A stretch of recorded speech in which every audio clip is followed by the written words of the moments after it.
Mr. Trillanes, gusto ko lang pong mag-react sa inyo kasi nakakainis na yung mga pinagsasabi nyo. Una, yung sinasabi nyong malaking pera sa bank account ni Mr. Duterte. Sinabi na ng BPI kinonfirma na hindi totoo yun. Walang ganong halaga sa account niya. Tapos ang sasabihin nyo, pinento lang sa inyo yun. Tapos yung nagkwento sa inyo na tao, pinento lang rin sa kanya. Hindi naman po tama yata yun na magbibintang tayo sa tao, lalo na wala kayong basehan. Ang tawag po doon chismis. Masama pong pagiging chismoso. Pangalawa, sabi ng mga kasama nyo, tumanggap pa kayo ng pera para lang siraan si Digong. Nakakahiya po yung ganyan, yung tumatanggap kayo ng pera para siraan ng isang tao. Pangatlo, sasabihin yung duwag si Digong samantalang sino ba ang pumunta sa Oakwood para magprotesta?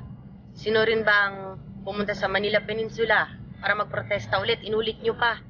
Pero umatras din kayo pagkatapos. Wala po kayong paninindigan.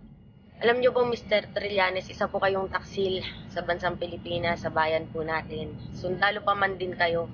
Kaya kung ako sa inyo, umalis na lang po kayo ng bansa bago pa manalo si Duterte. May umamon sa'yo ng suntukan ngayon.